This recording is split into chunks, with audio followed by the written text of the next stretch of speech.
Welcome back to another episode of Chat Over Egg. So let us welcome my guest for today.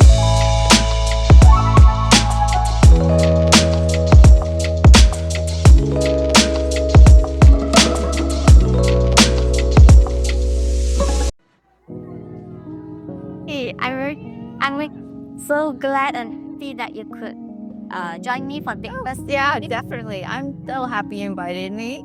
Thank you for inviting me. This is very exciting. Yeah, maybe let us order the breakfast first. Sure. Yeah. Let me scan. So I think most of my viewers, my followers are more to Chinese. So maybe some of you don't know Siu Lim. Yeah, as based on what I know in general, I know you are a certified Pilates instructor. And also you are a mom of, having 4 children yourself. And also you recently just, published a book. Yes. Yeah.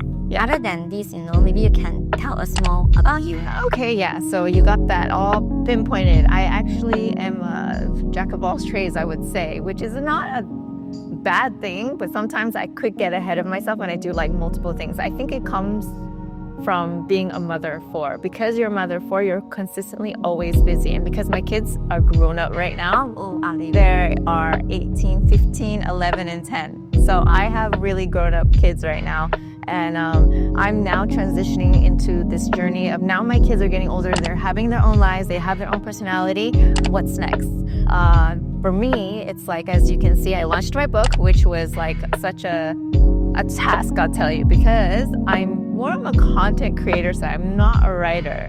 So that was definitely a very big challenge for me. But I felt like in my book, I shared so many stories of my life. Because as you may or may not know, I am not Malaysian, I'm Chinese American. And I went through my whole journey of how I came about to America, ended up in Malaysia, having 4 kids, and the life lessons that I've learned from it. So there's 8 chapters in there, and each chapter there's a life lesson.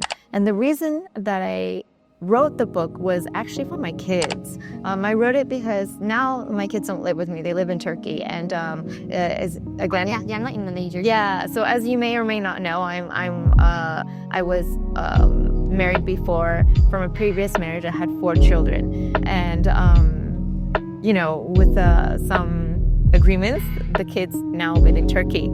So I thought about during COVID that, what if one day something happened to me? I'll never get to share my stories and experiences with my kids. There's so many things I went through in life that I wish my mom told me, that I wish I could tell my kids. Like, a grandparents' tale. Yes, because we forget that our parents and our grandparents, they go through so many things too. But it's really weird because sometimes we don't get to sit down to get to know our own parents, our own family members, what they've went through. And I just felt like, whether or not they interested to know or not. Yeah, whether or not my kids are interested to read the book or not, it will always be there for them to sit back in the right time of their lives to open the book up and read it and kind of share and pass on to next generation. It wasn't really, I think because I'm a very business-minded person, people are like, how much money can you make writing a book? And I'm like, I actually don't think it's about that. Yeah, I don't actually think it's about making money. I think it's more of a passion project. Well, of course you hope to make money off of it, but yeah, it was more of that. So that's how the book came around. I'm also releasing another podcast about parenting. Yeah, that's good. Yeah, so it's called A Hard Knock Life. That will be out in November. Yeah, that will be out. Is it already start? Yeah, ordering everything. And that's just about being a parent. Each episode is just... You might not know I'm also a mom. I was just wondering. To be honest with you, I always feel like having one is harder than having 4. Why? Because, having 4, they actually entertain each other. They have each other to rely on. They console each other. They play with each other. And yes, they bite and they go through a lot. But it's not just me anymore, me versus the one child. It's, okay, now it's four versus me, four of them versus me, but they, I feel a little bit more bonded with them now that there's more of them. And now that they're grown up, I don't know about you, but some people are, they're baby kids. I'm more of a kid. I like the teenagers more. I like the teenage years more, where they can talk, they can interact with you. Whereas some people don't like that stage because they're like, oh, they rebel against you. And this is completely true, but I don't know. I guess I like challenges in life. I don't know. But I believe that, to me, as tough now, I haven't experienced the teenage year. Yeah, my daughter is now 2 years old. It's tough. It's tough. I mean, throwing tantrum, shouting, crying. I mean, I always say that once you've been through a toddler's years, you can do anything after that. Like any parent who's been through a child's first 5 years of their life, I feel like we can just yesterday. I mean, my daughter hurt me, hurt me. Yeah, because of throwing tantrum. And you don't realize that people don't tell you that is your boss. Yeah, they're your boss, and they're the ones that call the shot. And right now, I also don't know how to really deal with it, especially for this age, 2 years old. Like for my daughter, I think she consider not yet fully developed talking, so she don't really talk a lot. She only can speak a bit of single words, also repeating, like mama, papa, eat, want, yes or no, all this only. So when she gets angry, she cry, I will try to talk to her, but she just don't react to it, or just continue crying or continue shouting. It won't stop, no matter how much I try to really get to want to know that what's wrong or what do you want, you tell me. I guess because they throw tantrums because they don't have any other form of communication. They don't know how to say I don't want that, I don't like this, things like this. And I guess as a parent, we have to go through that journey of how to explain to them this is how you ask for something. And I want to believe that it's like this throughout their whole lives. I mean, terrible twos is just the beginning. I'm just gonna warn her right now. It's just the beginning. I mean, as they grow up and go into different stages of life, there's so many different things, different challenges that you have to face of how they want to ask for something. Like teenagers, I mean, especially teenage girls, they always want a little bit more love. They rebel. I want to say I was a naughty teenager. Privacy as well. Yeah, they want everything. They want everything like an adult. And you're thinking, well, I don't think you're an adult. But, they act like I'm not kid anymore. Yeah. And you have to actually respect that. Because I think when they hit a teenage year, you don't become their parent anymore. You become their friend. To them, you're either their friend or enemy. And, if you can't beat them, just join them. You just become their friend and keep, not to say keep your mouth shut, but just to kind of respect what their decisions are. And even though it's terrible decision, you just nod your head and go, oh, okay. Maybe you can just share if you make the decision, what will be the expectation, outcome. Then you have to take responsibility. Like anything, I share my stories. When I was a kid, I was like this, and this is why, and it gets them to reflect. I mean, I think one part of my childhood I wish my parents did with me was a form of communication. I think communication is the key to everything. Key to your marriage, key to your friendships, key to your relationship with your family. If you don't communicate with them, I don't think there's anything left. I mean, you think about the reason why most times we fight with our spouses is the reason why is because we probably, hold everything in. We don't communicate what hurts us. We don't communicate what bothers us, especially as women, right? And then at the end, it builds up into some sort of resentment, and then it goes from there. So it's the same with kids. They have something bottled up with them, and it gets built up. And then as teenagers, they, like you said, they rebel against you, and you're like, where did this come from? So it definitely, at times you just don't know it. It didn't come out of nowhere. It came from somewhere. Yeah. So it's also their frustration. They take things out. So, but yeah. it's I've always had Pilates in my heart, just because I started Pilates when I had my first child. When I had my first child, I was a stay-at-home mom. I was bored. I was not bored. I was like going through something where, a life-changing, you must know, like after having one child, First child. it's just such a life change. Yeah. And you become so overwhelmed with this life change. And I felt like the way to get away from that life change was Like my life is not my life anymore. it's not. And my priority is not my priority anymore. Correct. I mean, you can't be Cannot be selfish. yeah, you have to think of another person now, and that person comes first. That's why I said they're the boss. I mean, if they cry, they want attention, you have to stop everything you do just to give them whatever attention they need. And we've learned as moms, it's just a skill that we learn to build, and we learn to we don't realize how strong we are until we become moms. I mean, I want to say, people ask me all the time, do you want more kids? And I'm like, no.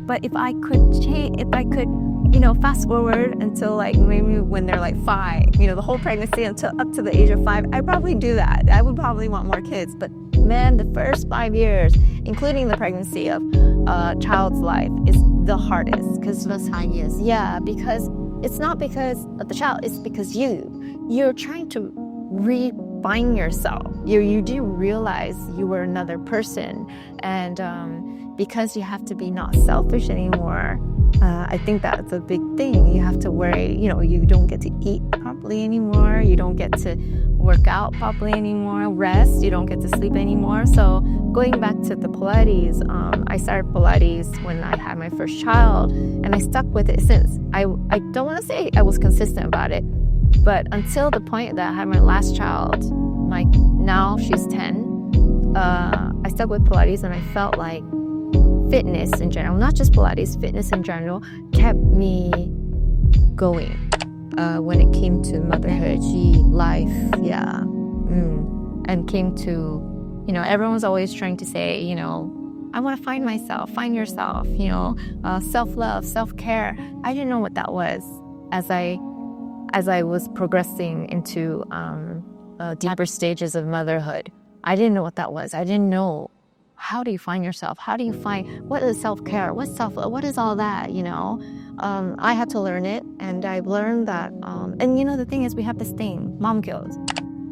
This is a real thing. Mom guilt is such a, like a weird feeling, you feel bad for taking care of yourself. You feel bad for doing things for yourself because you think, oh, but what about the child? What about my child? What about, the husband? Are they okay? They are okay. It's just something that I had to learn to accept, that everything still is okay. Life moves on. You can take a break for an hour to yourself to, And relax. Shall we try this together? Yes. Yeah. Sure. You have been, gym workout so frequent, right? Do you think this routine, right, improve your health, improve your lifestyle? Yeah, most definitely. What is the difference, after You don't feel sluggish anymore. You never feel tired. I do feel tired. I lie. I feel tired. I just feel like maybe I'll take a nap, but the energy level is very different. You have a lot of energy to do, more things. And because you just feel good about yourself, so your self-confidence is a very different level. it helps with boosting your self-confidence as well? No, definite. People, I don't know if you ever read the book Atomic Habits. I think I know this book. I love this book because it really puts a sense of a perspective where it's just like so real. People think about the goal of working out. For example, right? They want to work out. Why do you want to work out? I want to lose weight. But you will see that a lot of people, they make it a goal. I need to go to the gym, therefore because I want to lose weight, therefore I go to the gym. And they make their goal, the main thing, but they don't have a system behind that goal. Meaning, okay, what is my system to lose weight? Will I eat healthier? Will I work out more frequently? Will I wake up a certain time? Will I sleep earlier? People also don't know that sleeping is a very important part of your weight loss journey. They think You burn during your sleep. right, and muscle needs to recover and everything. So anyways, I think that people don't, You need to practice many things all together, then only can get it becomes not just one short path. Yes, correct. So one thing is that we make it a goal that we want to lose weight, and then we don't do it, and then we get so discouraged, we stop. But we shouldn't put ourselves in that mindset. We should put ourselves more in the mindset of, I just want to feel good. I don't want, I always teach my clients, don't aim for the six pack. Don't aim for the fact that, you want to be 50, 45 kilos or something. Just aim for the goal that you just want to feel good. So in about 10 sessions, if you don't feel good, let me know, kind of thing, Most times, 90% of the time, they'll feel good. They won't, everybody goes through this, including me, is that I don't feel like waking up and going to the gym all the time. I have no motivation to go to the gym. I just look at it as I have to do it. Like sometimes with eating, sometimes we don't feel like eating, but we have to eat. So we have energy. It's the same thing. People are like, wow, you just love, this is a secret of mine that nobody really knows, is that I don't like working out. I actually don't. But I just look at it as part of the lifestyle. I love the feeling after I work out, but I don't like the workout itself. This over time became a habit to the point where, people are like, wow, you look so good, you look so young, you're always so energetic. My goal wasn't this. My goal was more like, oh, I feel so tired or lethargic. I wish I had more energy. So, I heard going to the gym or going to any group classes was amazing, so I'm just going to do it. And then over time, I created a routine out of it. Yeah, that's the reason why also myself, I'm not very exercise a lot that kind of person. That's why I always feel tired. And recently I quite easily to get sick also. Yeah, so our immune system goes low. You will be out for I think 2 weeks. Well, you always hear that people who work out don't get sick as often. The reason being is probably because they boost immunity, and of course, again, that's all packaged. That's one fraction of the whole recipe, of not getting sick, because there's, again, nutrition behind it and sleep behind it. But I'm just saying that your lifestyle is the key to just being a better person, I would say. When you're in a better mood, you treat people nicer, and it's a domino effect.